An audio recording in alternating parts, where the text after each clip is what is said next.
Robert F. Kennedy Jr. has been running as an unorthodox Democratic candidate for the 2024 election, challenging incumbent Joe Biden for the primary, but recently RFK Jr. has decided to go independent, and if RFK's campaign gains serious momentum, Republicans should be very concerned.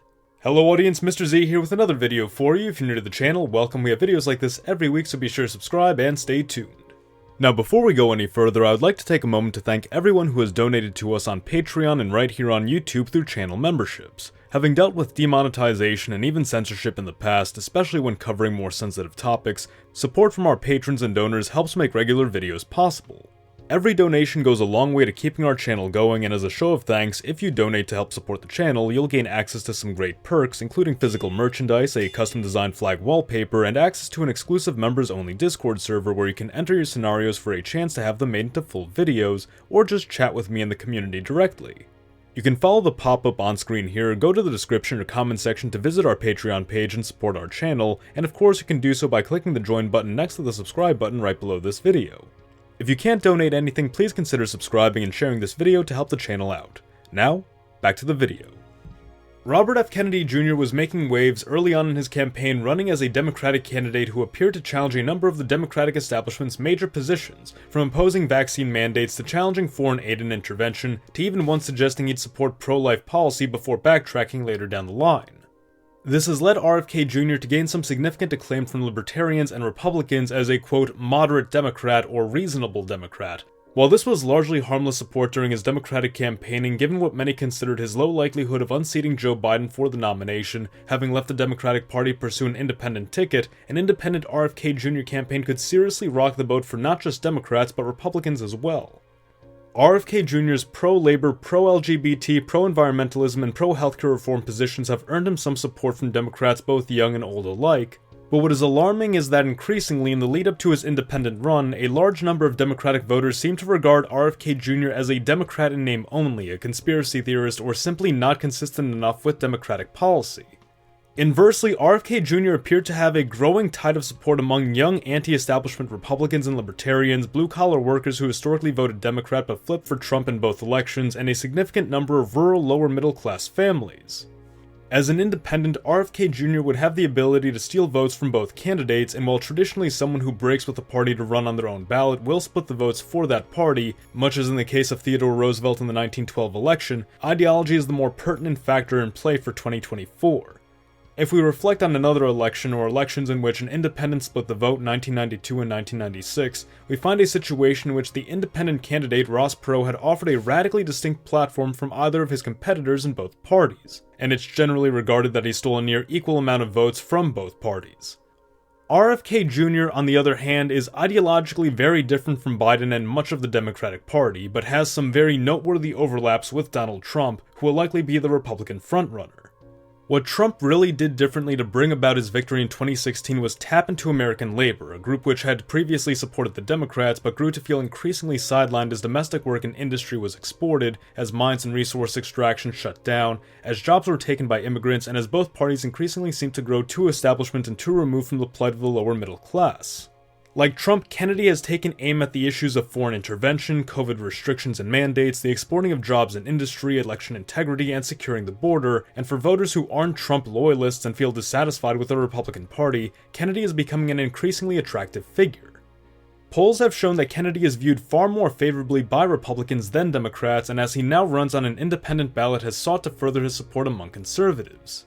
Already, Kennedy has been making appearances on shows alongside conservative and libertarian figures like Michael Flynn, Alex Jones, and Joe Rogan, to name a few, while receiving praise from conservative figures like Charlie Kirk, Roger Stone, and Tucker Carlson. If RFK Jr. were to shore up enough support and split both the Democratic and Republican votes, it would easily be to the Democratic Party's advantage. With the stakes so high for a likely Trump-Biden rematch, a wild card like RFK could very well spoil the election. And while some conservatives have remained optimistic, even hoping that Trump would take Kennedy on as a running mate, Kennedy has expressed that, quote, "My intention is to spoil it for both of them," suggesting he does not have any intention of assuming a vice presidential role. Realistically, if Kennedy were to run pulling some 10 to 15% of the vote, he could steal enough Republican votes to cost the Republicans victories in Georgia, North Carolina, Michigan, Wisconsin, Pennsylvania, New Hampshire, Maine, Arizona, Nevada, and possibly even Ohio, Iowa, Louisiana, Florida, and Texas, handing these states over to the Democratic candidate. The goal for Kennedy now is properly filing to appear on the ballot across all 50 states, and he certainly has the means to do so with a ballot access team and several millions of dollars in money raised. However, this is highly time sensitive given different filing deadlines in multiple states, not to mention the various regulations each state implements for independent candidates, and which Republicans may attempt to exploit to keep Kennedy off the ballot, at least in crucial states. January 6th of 2024 is the earliest of the filing deadlines, that being to get on the ballot in Utah, and Kennedy will need to name a running mate to get on that ballot, which as of writing this, he has yet to do. If Kennedy ends up on the ballot, he would very likely cause more damage to the Republican Party's chances of victory than he would to the Democratic Party. Even if we were to assume that Kennedy absolutely swept the independent voters who lean Democrat, it would pale in comparison to his support among pro-Republican independents. Plainly, RFK Jr.'s Democratic positions and the support they could earn him are negated by his Republican positions, which Democratic voters see as wholly unpalatable. Supporting LGBT rights and environmentalism might have earned him support from social liberals, but those same social liberals strongly oppose his refusal to support Ukraine. Progressives might have found his calls for healthcare and labor reform favorable, but could not tolerate his position of opposition to vaccinations. The Democratic Party has seen significant consolidation around Joe Biden, who has succeeded in fostering collaboration between the party's social liberal, neoliberal, progressive, labor, and minority factions, while the Republican frontrunners have largely maintained a strong anti-establishment position, with Trump, Vivek, and to a lesser extent DeSantis running on platforms to shake up the current establishment and promote a new America First policy. The argument appears to be that RFK would be able to channel that same anti-establishment energy from Democratic voters, but what's taken for granted is that already happened during the Bernie Sanders campaign in 2016, and this faction has largely joined the Democratic mainstream via the progressives. That same level of acceptance does not exist between MAGA Republicans and much of the old right and neocons. Running on an anti-establishment position has been Donald Trump's strong suit since 2016 and remains a key component of his platform, one which Biden absolutely does not share, but which Kennedy does. Plainly, Kennedy does not pose the same threat to Biden and the Democrats that he could pose to Donald Trump and the Republicans, because ideologically and policy-wise, Kennedy and Trump are coming from a similar place and advocating for a similar goal, while Biden's positions remain distinct enough from Trump and Kennedy that he will likely be the chief benefactor of Kennedy's independent bid.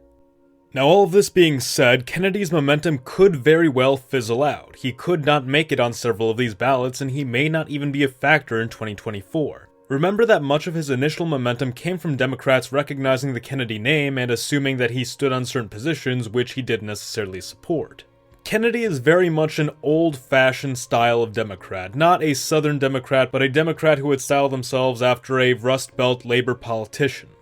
That alone, combined with some liberal policies, may have done the job for the Democrats this time around, but simply Kennedy's views are seen by some Democrats as too conservative in some areas, or not even conservative but conspiratorial. But what do you think? Will Robert F. Kennedy Jr. split the vote, and who will it hurt more? Let us know your thoughts in the comments below. The US of Z thanks for watching. Mr. Z, out.